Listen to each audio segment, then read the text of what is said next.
Bismillahirrahmanirrahim. Assalamualaikum warahmatullahi wabarakatuh.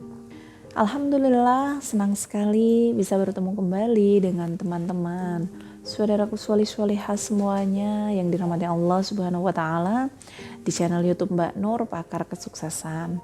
Karena kesuksesan bukan sekedar hanya seberapa kaya kamu, tapi semampu apa kamu membebaskan dirimu dari beban yang selama ini menggelayuti pundakmu. Teman-teman, saudaraku semuanya, saya doakan semoga kamu diberikan segala bentuk kemudahan, kesuksesan, kekayaan, kemuliaan dan kesehatan dari Allah Subhanahu wa taala. Amin amin Allahumma amin.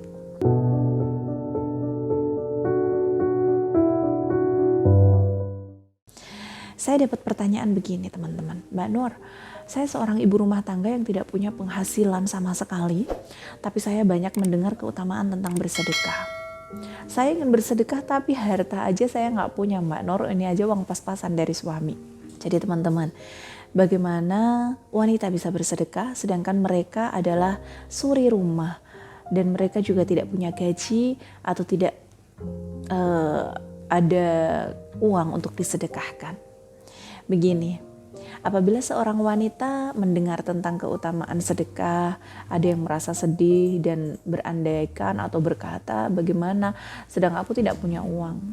Walaupun demikian, kita wanita tetap diperintahkan untuk bersedekah. Rasulullah Shallallahu Alaihi Wasallam bersabda, wahai setiap wanita, bersedekahlah dan perbanyaklah istighfar, sebab aku melihat kalian sebagai mayoritas penghuni neraka. Dan sabda beliau itu menambah khawatir dan rasa takut pada diri kita. Lantas solusinya bagaimana? Sebenarnya mudah, karena sesungguhnya karunia dan kemurahan Allah Subhanahu wa taala begitu luas dan tiada hentinya. Allah menjadikan sedekah bukan hanya pada harta saja, namun setiap pintu kebaikan adalah sedekah. Apa sajakah itu? Berikut contoh-contohnya. Yang pertama, sedekah itu beraneka ragam ya. Yang pertama, ketika kamu setiap hari bertasbih dan tahmid adalah sedekah. Ketika kamu setiap kali takbir dan tahlil adalah sedekah. Ketika kamu melakukan amar ma'ruf nahi mungkar, menganjurkan yang baik dan mencegah yang buruk adalah sedekah. Membuka sosial mediamu setiap hari, bersedekah dengan cara mengirimkan ucapan-ucapan yang baik kepada semua yang teman-teman tidak kenal ataupun kenal, dan setiap kalimat yang baik adalah sedekah. Share ilmu agama, kuliah, ilmu yang bermanfaat, video-video Mbak Nur, share semua karena isinya anjuran melakukan kebaikan. Itu juga senyum teman-teman kepada suami, kepada anak-anak, kepada keluarga, serta kepada sesama. Itu termasuk sedekah. Kamu melaksanakan 2 rakaat duha menyamai 360 sedekah. Menahan diri dari keinginan untuk berbuat buruk, itu pun sedekah. Singkirkan setiap bentuk gangguan yang dapat mencelakakan orang di jalan, itu pun sedekah. Mengucapkan salam kepada siapa saja yang teman-teman temui, itu juga bagian dari sedekah teman-teman.